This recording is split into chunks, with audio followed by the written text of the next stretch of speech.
सो हे hello everyone. Astro Akshay में आपका स्वागत है। आज मैं जिनकी कुंडली लेकर आया हूँ वो रिलायंस ग्रुप के चेयरमैन हैं और सब लोग उनको जानते हैं। ये चार्ट है मिस्टर अनिल अंबानी जी का। ये चार्ट जो मैंने लिया है ये एक्चुअली एस्ट्रोसेस से मैंने लिया हुआ है। जो भी उसमें डिटेल्स हैं उसको मैं सही मानकर चलता हूँ और उसी के बेसिस पे मैंने ये चार्ट लिया हुआ है और ये जो एनालिसिस है मैंने उसी के बेसिस पर किया हुआ है। अब अनिल अंबानी जी के बारे में हम लोग जानते हैं। एक टाइम पर ये दुनिया के सबसे रईस आदमियों में से एक थे, लेकिन आज के टाइम पे अगर आप चेक करोगे तो आज के टाइम पर इनकी जो नेटवर्थ है वो काफ़ी ज़्यादा डाउन हो गई है। काफ़ी ज़्यादा इनके ऊपर डेप्थ और इस तरीके के चार्जेस लगे हुए हैं। इवन यूके के कोर्ट में इन्होंने सन 2020 में अपनी बैंक्रप्सी भी पब्लिश करी थी कि मैं बैंक्रप्ट हूँ और मेरे पास कुछ भी नहीं है।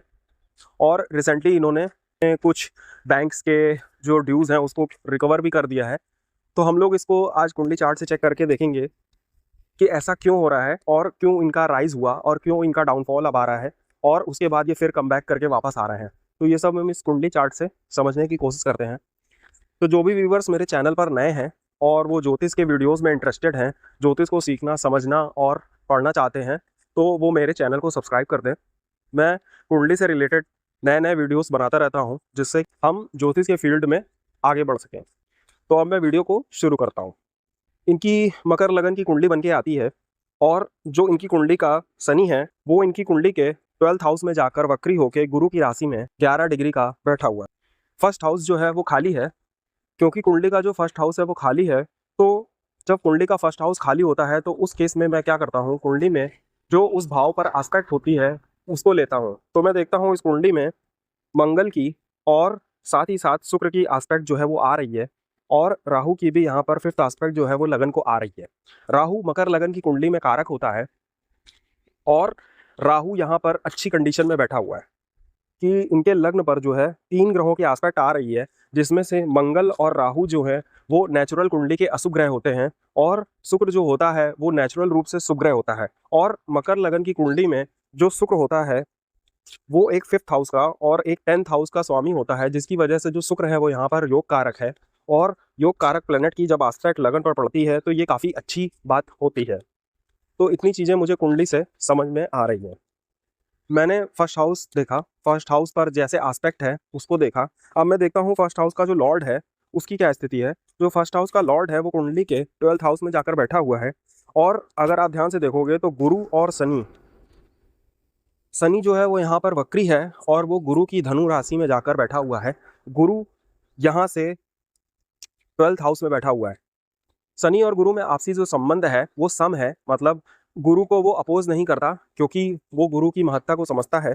और साथ ही में जब यहाँ पर ये दोनों 212 के एक्सिस पे बैठेंगे तो यहाँ पर भी जो है वो एक तरीके से सम ही बिहेव करेंगे।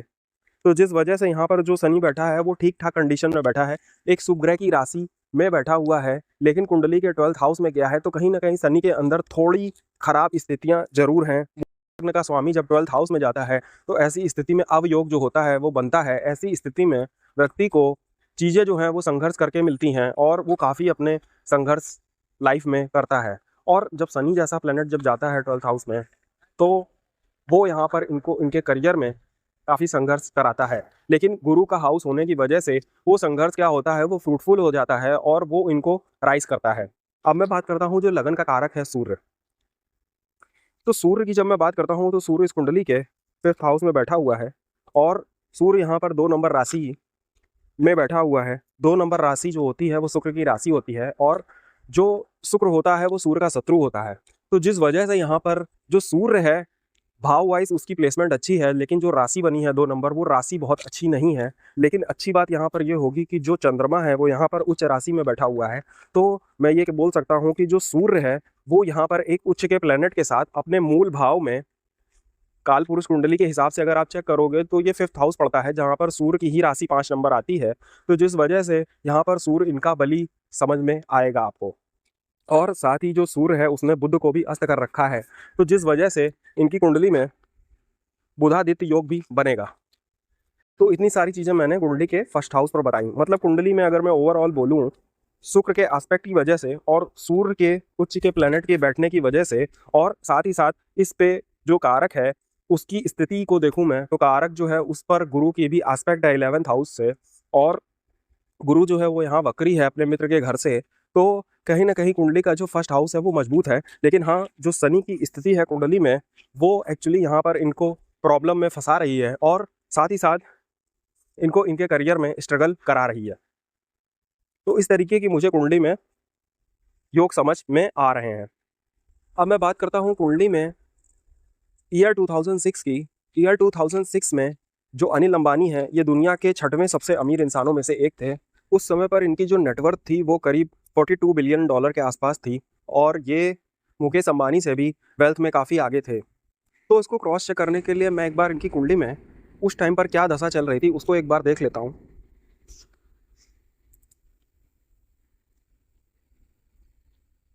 कुंडली में 2006 में जो इनकी दशा चल रही थी वो चल रही थी गुरु में केतु की। गुरु है वो इनकी कुंडली के 11th हाउस में बैठा हुआ है।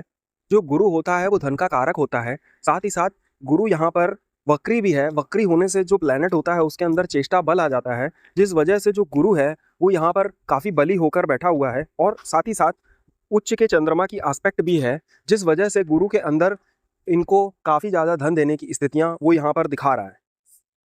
तो जो गुरु की दशा थी वो इनके लिए काफ़ी ज़्यादा फ्रूटफुल रहने वाली थी, क्योंकि जो गुरु था वो इनका कुंडली के 11th हाउस में लाभ की राशि में जाकर बैठा हुआ था, और साथ ही साथ वो 8 नंबर की राशि में मंगल की राशि में बैठा हुआ था, जिसका कि राशिपति जो है वो इनके 7th हाउस बिजनेस के घर पे बैठा हुआ है, जिस वजह से यहाँ पर इनकी कुंडली में उसने जो इनको वेल्थ दी वो इनको बिजनेस के थ्रू दी, और साथ ही साथ वहाँ पर शुक्र भी बैठा हुआ था जो इस कुंडली का 10th हाउस का लॉर्ड है। तो जो इनको उस टाइम पर नेम फेम जो भी मिला वो एक्चुअली जो भी इनका नाम हुआ, इनका वर्ल्ड के टॉप 6 बिजनेसमैन में और वर्ल्ड के टॉप रिचेस्ट पर्सन में इनका नाम आया। वो क्यों आया? क्योंकि जो इनकी कुंडली का 10th हाउस का लॉर्ड था वो कुंडली में मंगल के साथ बैठा है। मंगल इस कुंडली में आपको दिखेगा कि वो नीच राशि में है, लेकिन इस मंगल का जो राशिपति है वो यहाँ पर उच्च राशि में बैठा हुआ है, जिसकी वजह से यहाँ पर मंगल का नीच भंग हुआ है, और साथ ही साथ मंगल ने इनको काफ़ी ज़्यादा राइज कराया, और इनका जो नाम है वो जाने माने इंडस्ट्रीज में टॉप 6 नंबर पर आया। 2006 में जो टाइम था उस टाइम पर इनकी कुंडली में जो गोचर था, जो मेजर प्लैनेट थे शनि और गुरु, वो इनके किस हाउस को एक्टिव कर रहे थे। तो इसके लिए पहले मैं 2006 की कुंडली बना लेता हूँ। 2006 की मैंने कुंडली बना ली है, और टाइम मैंने अभी का पकड़ लिया है जब मैं ये वीडियो शूट कर रहा हूँ। तो आप इस कुंडली में देखोगे कि जो कुंडली में गुरु है वो इनकी कुंडली के उस समय 10th हाउस से गोचर कर रहा था, और उस समय भी गुरु जो था वो वक्री था, और साथ ही साथ आप जब शनि को देखोगे तो शनि इनकी कुंडली के 7th हाउस से गोचर कर रहा था, जो कि इनकी कुंडली में बिजनेस का घर है। और उस टाइम पर भी जो मंगल था वो यहाँ पर नीच राशि में बैठा हुआ है। तो जिस वजह से उनकी कुंडली में जो टाइम चल रहा था, इनकी कुंडली का एक्चुअली 10th हाउस और 7th हाउस का जो कनेक्शन था वो काफ़ी ज़्यादा एक्टिव चल रहा था, और साथ ही साथ इनकी कुंडली का गुरु के वक्री होने से गुरु यहाँ पर 9th हाउस से भी इफेक्ट दे रहा था, और फर्स्ट हाउस को, और शनि भी फर्स्ट हाउस को प्रभाव डाल रहा था, जिस वजह से इनकी कुंडली का फर्स्ट हाउस बहुत ज़्यादा एक्टिव था। तो ऐसी स्थिति में इनको जो रियल पब्लिसिटी मिली वो एक्चुअली 2006 के आसपास मिली। ऐसी इस कुंडली में स्थितियाँ बनी हैं। लेकिन ध्यान देने वाली बात ये थी कि जो शनि है वो इस कुंडली में मंगल के साथ था, और दो अशुभ प्लैनेट एक ही भाव से जब गोचर करते हैं तो वो कहीं ना कहीं उस भाव से रिलेटेड चैलेंजेस को जरूर पैदा करते हैं। तो उस टाइम पर जो कुंडली का 7th हाउस का लॉर्ड है इनकी कुंडली में 9th हाउस में जाकर बैठा हुआ है उस गोचर में। तो यहाँ पर वो इशारा कर रहा है कि जो भी चैलेंजेस हैं, जो भी इनके 7th हाउस जो बिजनेस में चैलेंजेस हैं, वो कहीं ना कहीं इनके 9th हाउस को इफेक्ट करेंगे जरूर, आज नहीं तो कल। तो ऐसी स्थितियां कुंडली में बनी थी, लेकिन नो डाउट इनकी कुंडली का जो उस टाइम पर फर्स्ट हाउस था वो गुरु के वक्री होने से और शनि की दृष्टि पड़ने से वो काफ़ी ज़्यादा बली था, जिस वजह से ये वर्ल्ड के टॉप 6 रिचेस्ट पर्सन्स में से एक थे। मैं यहाँ पर एक चीज़ बोलना चाहता हूँ, ऐसी स्थितियों में आप देखोगे जब भी कुछ लाइफ में मेजर इवेंट होगा तो आपकी कुंडली में जो ग्रह बैठे हुए हैं वो सेम उसी प्लैनेटरी पोजीशन पर आ जाएंगे जहाँ पर आपकी कुंडली में बैठे हुए थे। जैसे आप इस कुंडली में मार्स को देखोगे तो मार्स इनकी कुंडली में जो है वो 7th हाउस में ही बैठा हुआ है। साथ ही साथ जो सूर्य है वो भी इनकी कुंडली में 5th हाउस में ही बैठा हुआ है। तो ये यहाँ पर इम्पॉर्टेंट चीज़ है। अब मैं बात करता हूँ क्यों इनका डाउनफॉल हुआ। सन 2020 में फरवरी में इन्होंने यूके के कोर्ट में ये अपील किया कि मैं बैंकरप्ट हूँ, मेरे पास लोन चुकाने के लिए पैसा नहीं है। ऐसी स्थितियाँ क्यों बनी? मैंने जैसे बताया कि मंगल यहाँ पर बैठने की वजह से जो इनके कुंडली का 7th हाउस का लॉर्ड है, वहाँ पर कहीं ना कहीं जो मंगल का संबंध है वो डायरेक्ट और इनडायरेक्ट रूप से दोनों तरीके से 10th हाउस से बना हुआ है। और अगर आप ज्योतिष पढ़ते हैं तो आपको पता होगा जो 7th हाउस होता है वो 10th से 10th होता है, तो जिस वजह से यहाँ पर मंगल का जो रोल है वो काफ़ी ज़्यादा अहम है। अब मैं देखता हूँ इनकी कुंडली में जो दशा चल रही थी सन 2020 में फरवरी के मंथ के आसपास, वो कौन सी चल रही थी जिस वजह से इनको इतना बड़ा डाउनफॉल झेलना पड़ा। तो आप देखोगे जो इनकी कुंडली में गुरु के बाद जो दशा आई, वो गुरु के बाद इनकी कुंडली में शनि की दशा आई। और शनि इस कुंडली में आपने देखा कि 12th हाउस में जाकर बैठा हुआ है गुरु की राशि में। गुरु नेचुरल धन का स्वामी होता है और शनि से 12th अवे जाकर बैठा हुआ है, जिस वजह से यहाँ पर गुरु ने जो है वो शनि को सपोर्ट नहीं किया और इनकी ऐसी कंडीशन आ गई कि इनके पास कुछ भी पैसा नहीं बचा। जैसा इन्होंने कोर्ट में क्लेम किया, वो स्थितियां इस कुंडली में योग ऐसे हैं जो आपको एक टाइम के बाद लाकर जीरो पे खड़ा कर देंगे। तो अब आप देखोगे जो कुंडली में दशा चल रही थी उस टाइम पर शनि में बुध चल रहा था। शनि में बुध इनकी कुंडली में 2017 से 2020 के बीच में चला है। आप न्यूज़ और आर्टिकल में देखोगे कि उस टाइम पर इनके साथ बहुत सारे लॉर्ड्स के केस और धोखाधड़ी के केस रजिस्टर हुए हैं, जिसमें कि इनका नाम बहुत ज़्यादा आया है। और उसी के बाद ही फरवरी 2020 में इन्होंने अपनी बैंकरप्सी जो है वो घोषित करी है यूके के कोर्ट में। तो शनि में बुध में ऐसा क्यों हुआ? एक बार शनि को हमने समझा, अब हम बुध को भी देख लेते हैं कि बुध का क्या रोल रहा इसमें। अब मैं बुध की बात करता हूं क्योंकि शनि को तो हमने समझ लिया कि कुंडली के शनि जो है वो कुंडली में 12th हाउस में जाकर बैठा है। 12th हाउस व्यय का है, खर्च का है और जन्म स्थान से दूर का है, विदेश का है। उसके साथ साथ अब मैं बुध की बात करता हूं कि बुध ने ऐसा क्यों किया, क्योंकि मकर लगन की कुंडली में जो बुध होता है वो एक 9th हाउस का स्वामी होता है, जो कि एक त्रिकोण है। और त्रिकोण के स्वामी हमने पढ़ा है क्लासिक्स में कि त्रिकोण के स्वामी जो होते हैं वो काफ़ी अच्छा सपोर्ट करते हैं जातक को। तो ऐसा बुध ने क्यों किया? अब उसके लिए मैं बात करता हूं कि जो बुध है इनकी कुंडली में आप देखोगे तो वो 5th हाउस में बैठा हुआ है। 5th हाउस में 2 नंबर की राशि है। 2 नंबर की राशि जो होती है वो काल पुरुष में धन की मूल रूप से राशि होती है। और यहाँ पर बुध जो है वो अस्त है, सूर्य के साथ बहुत क्लोज कंजंक्शन में बैठा हुआ है। और साथ ही साथ इस कुंडली में वो 6th हाउस का लॉर्ड भी है। और आप अगर देखोगे कुंडली में शनि है, वो इनकी कुंडली में 12th हाउस में जाकर बैठा है। तो इसका मतलब है शनि जो है वो कहीं ना कहीं आपको 12th हाउस के रिजल्ट भी देगा। और साथ ही साथ वो कब देगा? जब उससे सिमिलर जो दशाएं हैं वो आ जाएंगी।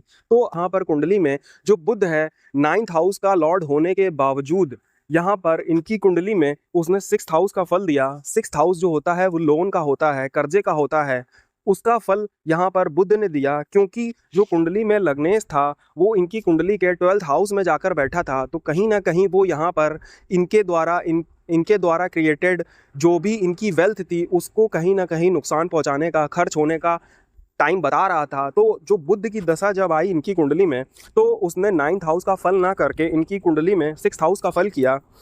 अब मैं बात करता हूँ कि शनि की जो नेचुरल पोजीशन है कुंडली में वो 12th हाउस है। अगर आप काउंट करो कि शनि से जब बुध की अंतरदशा आई तो इनकी कुंडली में दशा के हिसाब से कौन सा भाव एक्टिव हुआ, तो मैं शनि से मैं काउंट करता हूँ 1 2 3 4 5 6।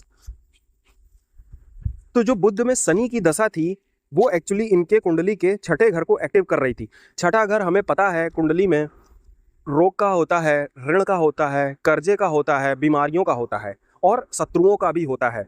अब इनकी कुंडली में मूल रूप से जो इनकी कुंडली का 6ठा घर है उसकी आपको कंडीशन देखनी चाहिए, क्योंकि कुंडली में जो शनि है और बुध है वो इनकी कुंडली के 6वें और 8वें घर को एक्टिव कर रहे हैं। 6ठा घर जो होता है वो लोन का होता है, कर्जों का होता है और बीमारियों का होता है। कुंडली में सूर्य अच्छा है इस वजह से है और उस पर गुरु की आस्पेक्ट भी है, जिस वजह से मैं यहाँ पर रोग की बात नहीं करूँगा, क्योंकि ऐसी दशा में इनको रोग भी संभव था। लेकिन जो दशाएं जो चल रही थी वो इनकी कुंडली में इनकी वेल्थ के लिए अच्छी नहीं थी।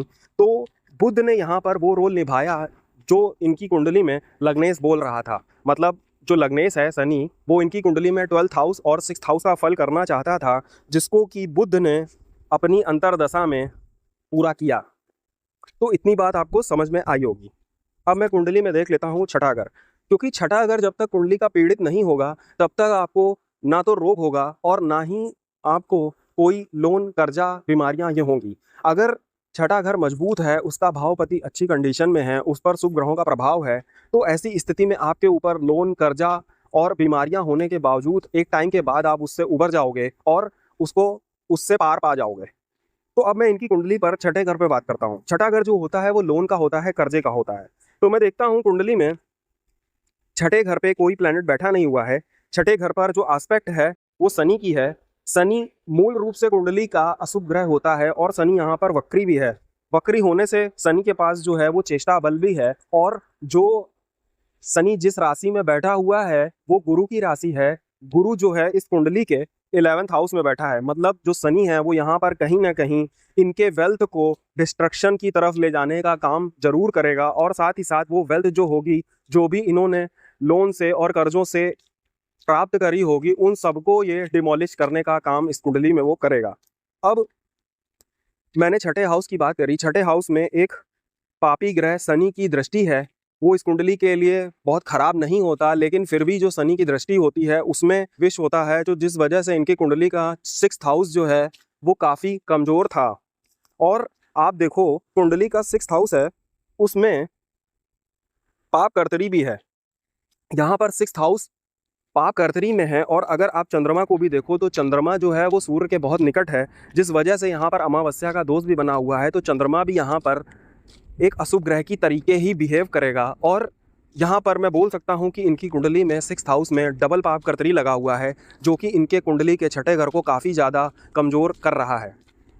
अब मैं इस कुंडली में जो ऋण का कारक होता है, क्योंकि मंगल होता है, तो मंगल की स्थिति जो है मैं बता चुका हूँ ऑलरेडी। मंगल इस कुंडली में नीच राशि में बैठा है, तो जिस वजह से यहाँ पर कुंडली का जो छठा घर है वो काफ़ी ज़्यादा कमज़ोर स्थिति में है। मतलब जब इनके अपोनेंट इनके सामने खड़े होंगे तो ये बाउंस बैक नहीं कर पाएंगे। ऐसी स्थितियों में मुझे यहाँ पर इनके कुंडली का 6th हाउस समझ में आ रहा है।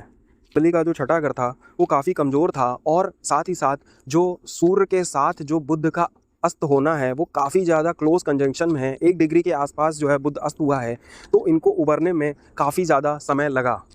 अब मैं इस कुंडली में बात करता हूँ कि अभी ऐसी क्या स्थितियाँ गोचर में चल रही हैं जो इन्होंने कुछ कंपनियों के लोन जो है वो चुका दिए हैं और ये आगे की तरफ बढ़ रहे हैं, लेकिन कितना कर पाएंगे कितना नहीं कर पाएंगे हम कुंडली के एनालिसिस में समझ चुके हैं। और अब मैं वो दशा देख लेता हूँ कि जो इनकी कुंडली में अभी दशाएं चल रही हैं वो क्यों इनको दोबारा बाउंस बैक की तरफ ले जा रही हैं। तो अभी इनकी कुंडली में जो दशा चल रही है वो चल रही है शनि में सूर्य, और उसके बाद शनि में चंद्रमा। अब शनि में जो सूर्य है वो एक्चुअली क्या है, सूर्य आपको मैंने बताया कुंडली में सूर्य जो है वो अपनी मूल राशि जो 5 नंबर राशि होती है काल पुरुष के हिसाब से, वहाँ पर ही बैठा हुआ महसूस कर रहा है, और उस पर गुरु की 5th एस्पेक्ट भी है, जिस वजह से कुंडली में जो सूर्य है वो काफ़ी बली है। 6th हाउस के लॉर्ड को उसने अस्त किया है, तो जिस वजह से वो इनको अभी इनके जो कर्जे हैं, जो इनके पेंडिंग जो लोन्स थे वो इनको रिकवर करा रहा है। और कैसे करा रहा है, तो आप देखोगे कि जो गुरु है उसका इनको सपोर्ट मिल रहा है। मतलब गुरु जो है वो इस कुंडली में 11th हाउस में बैठा हुआ है। 11th हाउस सोशल सर्कल का होता है, और साथ ही साथ 11th हाउस जो होता है वो आपके बड़े भाई का भी है, तो कहीं ना कहीं उनका सपोर्ट ज़रूर इनकी कुंडली में दिखाई दे रहा है, और जिस वजह से ये आगे बढ़ रहे हैं। और साथ ही साथ आप कुंडली में ये चीज़ भी नोटिस करोगे कि कुंडली में जो सूर्य बैठा है वो एक्चुअली 5th हाउस में बैठा है, तो 5th हाउस जो होता है वो हमारी संतान का है। तो जब इनकी कुंडली में इनके संतान बड़ी हुई और उसने इनका बिजनेस संभाला, तब इन्होंने अपनी कुंडली के अपने भाई और अपने संतान की बदौलत जो इनके ऊपर कर्जा था वो उसको चुकाने में काफ़ी ज़्यादा मददगार सिद्ध हो रहे हैं, क्योंकि उनकी कुंडली में सूर्य की दशा चल रही है जो कि 5th हाउस में 11th हाउस से गुरु की एस्पेक्ट में बैठा हुआ है। साथ ही जो चंद्रमा है वो भी वहाँ पर उच्च का है, तो जिस वजह से ये टाइम पीरियड जो है वो इनको फेवर कर रहा है और ये अपने जो लोन्स हैं उसको चुका पा रहे हैं। कुंडली में जब शनि से बुध की दशा चली तब भी इनकी कुंडली का 6th और 8th हाउस ही एक्टिव हुआ था। जब शनि में सूर्य चल रहा है तब भी इनकी कुंडली का 6th हाउस और 8th हाउस ही एक्टिव हुआ है, क्योंकि कुंडली में जो बुध है वो कमज़ोर था, जिस वजह से उसने क्या किया, इनकी वेल्थ को डुबाने का काम किया। और कुंडली में जो सूर्य है वो गुरु की आस्पेक्ट में है और अपने मूल त्रिकोण के घर पे बैठा हुआ है, साथ ही वो एक उच्च के चंद्रमा के साथ भी है, जिस वजह से यहाँ पर सूर्य है वो इनको इनके कर्जों से मुक्त करा रहा है। लेकिन जो कुंडली में बुध की स्थिति है, बुध इस कुंडली में अपने मित्र के घर में बैठा है और इस कुंडली में वो 9th हाउस का स्वामी है, फिर भी वो यहाँ पर अस्त है। तो जिस वजह से बुध के अंदर पापत्व तो बढ़ गया और शनि के कमज़ोर होने की वजह से बुध ने भी इनको सपोर्ट नहीं किया। और जब ये दशा 6th और 8th हाउस को एक्टिव करने वाली आई, मतलब शनि में बुध की, तब इनका जो कर्जा था वो बढ़ता चला गया और ये बैंकरप्सी की तरफ चले गए। अब करंट कंडीशन में जो दशाएं इनकी चल रही हैं वो शनि में चंद्रमा की चलेगी। शनि में चंद्रमा जो है, अब मैं चंद्रमा की स्थिति पे भी देख लेता हूँ। चंद्रमा जो है वो भी इनकी कुंडली में 6th और 8th लॉर्ड के दशा को एक्टिव करेगा और वो भी इनकी कुंडली में उच्च राशि में बैठा हुआ है और वो यहाँ पर अस्त नहीं है, जिस वजह से वो भी यहाँ पर बुध के नेगेटिव फलों को कम करने की कोशिश करेगा। और वहाँ पर भी इनको संतान है और इनके जो सोशल सर्कल है, मतलब बड़े भाई और जो भी पावरफुल लोग हैं, उनका इनको सपोर्ट मिलेगा और ये आगे बढ़ेंगे। तो ऐसी कुंडली में मुझे स्थितियाँ समझ में आ रही हैं। कुंडली में शनि कमज़ोर है, जिस वजह से कुंडली में ऐसी स्थितियां बनी हुई हैं कि इनका लॉस होगा और ये होना ही था, क्योंकि कुंडली में जब शनि अपना 12th हाउस का फल देने के लिए आएगा तो वो कहीं ना कहीं उन दशाओं का वेट करेगा जो इनको डाउनफॉल की तरफ ले जाएं। और सेम उसी शनि की दशा में ही जब इनके ऐसे प्लैनेट्स की दशा आई जो इनको राइज करा सकते थे, जैसे सूर्य और जैसे चंद्रमा, तो वो इनके लोन को, कर्जे को, जो भी इन्होंने अपना गवाया, उसको धीरे धीरे करके रिकवरी कराएंगे। लेकिन कुंडली में हमें याद रखना है कि जो सूर्य है वो इस कुंडली के 8th हाउस का लॉर्ड है। 8th हाउस का लॉर्ड जो होता है वो सडन चीज़ों का है, अकस्मात चीज़ों का है। तो जिस वजह से आप अचानक से इनका नाम सुनने लगे कि इन्होंने इतना लोन रिकवर कर दिया, या तो ये सब चीज़ें जो हैं वो ऐसी न्यूज़ में सुनने को आ रही हैं।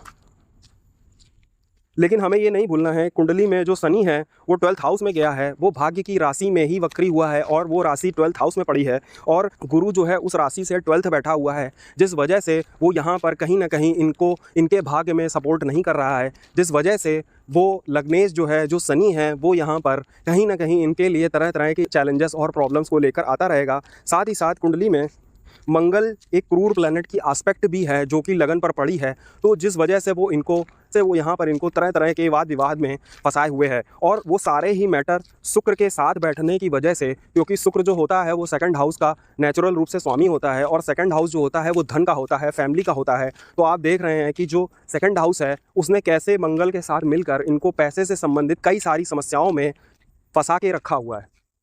तो अभी करंट में इनकी कुंडली में जो गोचर चल रहा है, कुंडली में जो गुरु है वो इनके 6th हाउस में ही चल रहा है और साथ ही जो शनि है वो इनके 3rd हाउस से गोचर कर रहा है।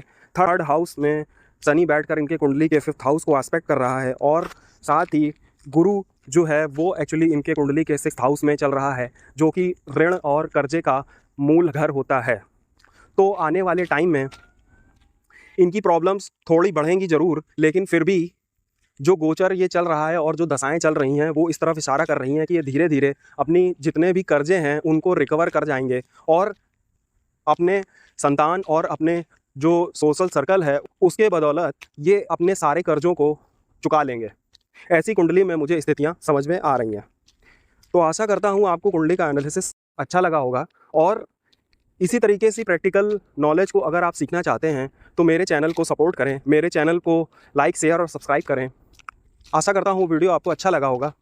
अगर वीडियो अच्छा लगा हो तो थम्स अप करके मुझे सपोर्ट करें। Thank you.